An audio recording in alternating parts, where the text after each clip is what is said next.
48 മണിക്കൂറിൻ്റെ പ്രശ്നമല്ലേ ഉള്ളൂ. മറ്റന്നാൾ നമുക്ക് വ്യക്തമായി അറിയല്ലേ. അതാണ് മുന്നിൽ കിടക്കുമ്പോൾ ഇന്നിപ്പോൾ നമ്മൾ അതിനെക്കുട്ടി തർക്കിക്കേണ്ട ആവശ്യമുണ്ടോ? എക്സിറ്റ് പോൾ എല്ലാ കാലത്തും എല്ലാ തെരഞ്ഞെടുപ്പിലും ഉണ്ടാകാറുണ്ട്. പലതും ചിലതൊക്കെ ശരിയായി വന്നിട്ടുണ്ട്, പലതും തെറ്റിപ്പോയിട്ടുണ്ട്. അപ്പോൾ അതിനെ നമ്മൾ കാര്യം കൊടുത്തുകൊണ്ട് ഈ 48 മണിക്കൂർ അതിൽ ഡിബേറ്റ് ചെയ്തിട്ട് ആ സമയം നഷ്ടപ്പെടുത്തണ്ട. നമുക്ക് 4-ാം തീയതി ഉച്ചയ്ക്ക് ശേഷം കൃത്യമായി ഞാൻ പറഞ്ഞുതരാം. അപ്പോൾ ശരി. കേരളത്തിൽ BJP അക്കൗണ്ട് തുറക്കും, അങ്ങനെ തുറക്കുന്നതാണ് ഇപ്പോൾ എല്ലാ സർവേകളും പറയുന്നത്. 3 സീറ്റ് വരെ കിട്ടും. അല്ല, കിട്ടാവുന്നതാണ് എന്നേ പറയുന്നുള്ളൂ.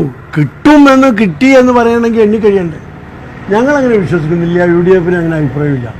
UDF-ഉം മുസ്ലിം ലീഗും ഒക്കെ മണ്ഡലം തലത്തിൽ അവരുടെ ബൂത്തിൽ നിന്ന് കിട്ടിയ കണക്കുകൾ വെച്ചാണ് വിശകലനം ചെയ്തത്.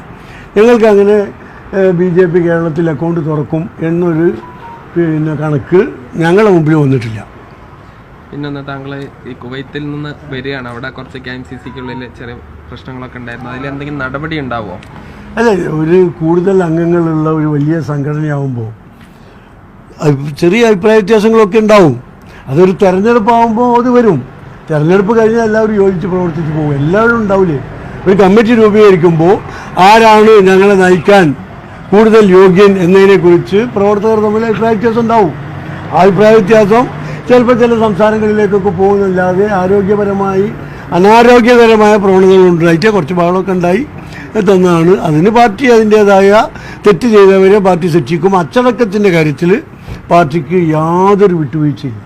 ഈ അഹമ്മദ് ദേവർകോവിൽ മുസ്ലിം ലീഗുമായിട്ട് ചർച്ച നടത്തുന്ന ലീഗിലേക്ക് വരുന്നു എന്നൊക്കെയുള്ള വാർത്തകളൊക്കെ വരുന്നുണ്ട്. അതിനാണ് സത്യത്തിൽ നിങ്ങൾ വിളിച്ചപ്പോൾ ഞാൻ സമ്മതിച്ചത്. എൻ്റെ പേരും അതിൽ വരുന്നുണ്ട്. ഞാൻ സത്യത്തിൽ അദ്ദേഹത്തെ കണ്ടിട്ട് തന്നെ മാസങ്ങളായി. കോഴിക്കോട് ഒരു കല്യാണത്തിൽ വെച്ചാണ് ഒരു 5-6 മാസം മുമ്പ് കണ്ടത്. ഇപ്പോൾ സംസാരിച്ചു എന്ന് പറയുന്നതിൽ ഒരർത്ഥമില്ല. ഇപ്പോൾ MLA-മാർ, അദ്ദേഹം MLA ആണ്, നിയമസഭയിൽ അബ്ദുൽ ഹുസൈൻ തങ്ങളും അതുപോലുള്ള MLA-മാരും കാണാറുണ്ട്, ഒരുമിച്ച് ചായ കുടിക്കാറുണ്ട്, ഒക്കെ ഉണ്ട്. അത് രാഷ്ട്രീയ ചർച്ചയായി അംഗീകരിക്കാൻ പറ്റുമോ? മുസ്ലിം ലീഗ് ഒരാളുമായും അത്തരത്തിലുള്ള ചർച്ചകൾ നടത്തിയിട്ടില്ല. INL അദ്ദേഹം കുറച്ച് ആളുകളും വരികയാണെങ്കിൽ മുസ്ലിം ലീഗ് ആകെ കുറച്ചല്ലേ ഉള്ളൂ. മറ്റൊരു കാര്യം, രാജ്യസഭയിലേക്ക് താങ്കളുടെ പേര് കേൾക്കുന്നുണ്ട്. താങ്കൾ പറഞ്ഞ തങ്ങൾ വളരെ വ്യക്തമായി ഞങ്ങളുടെ സംസ്ഥാന അധ്യക്ഷൻ 3 ദിവസം മുമ്പ് പൂക്കോട്ട് വിളിച്ച് നിങ്ങളോട് പറഞ്ഞില്ലേ. അതാണ് ഞങ്ങളുടെ അവസാനത്തെ വാക്ക്. അതിനപ്പുറത്തേക്കൊന്നുമില്ല. അതൊക്കെ കൃത്യമായി തക്ക സമയത്ത് പറയാൻ ഞങ്ങളുടെ പാർട്ടിക്ക് കഴിയും.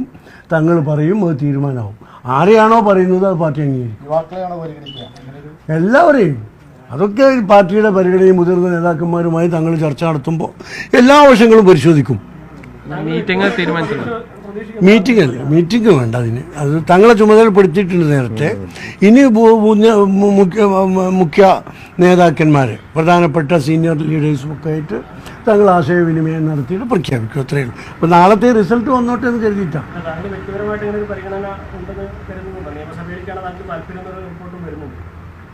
കഴിഞ്ഞ നിയമസഭയിലും എൻ്റെ പേരുണ്ടായിരുന്നു. എല്ലാ തെരഞ്ഞെടുപ്പിലും പേര് വരിക എന്ന് പറഞ്ഞാൽ തന്നെ ഒരു അംഗീകാരമല്ലേ. ഇപ്പോഴത്തെ ഒരു പാർട്ടിയുടെ ജനറൽ സെക്രട്ടറി അല്ലേ, അതിലും വലിയ അംഗീകാരം എന്താ വേണ്ടത്? പാർലമെന്ററി രംഗത്ത് എന്താണ് എന്നുള്ളത് ഞാൻ പഠിച്ചിട്ടുണ്ടല്ലോ, അവിടെ ഉണ്ടായിട്ടുണ്ട്. അപ്പൊ അതിൽ വലിയ താല്പര്യം. പാർട്ടി എന്താണോ പറയുന്നത് അതിന്റെ കൂടെ ഉണ്ടാവും. ഈ ദേവർകോവിൽ ലീഗിലേക്ക് വരികയാണെങ്കിൽ സ്വാഗതം ചെയ്യും. അല്ല, അങ്ങനെ പ്രത്യേക വ്യക്തിയെ കുറിച്ചൊന്നും നമുക്കൊന്നും പറയാൻ കഴിയില്ല. മുസ്ലിം ലീഗിലേക്ക് ആര് വന്നാലും ഞങ്ങൾക്ക് സന്തോഷമല്ലേ. പാർട്ടിയുടെ അംഗസംഖ്യ വർദ്ധിപ്പിക്കണം. ഇപ്പോൾ 25 ലക്ഷം ഞങ്ങളുടെ മെമ്പർഷിപ്പ്, അത് 25 ലക്ഷത്തി 1 ആയാൽ ഞങ്ങൾക്ക് സന്തോഷമല്ലേ.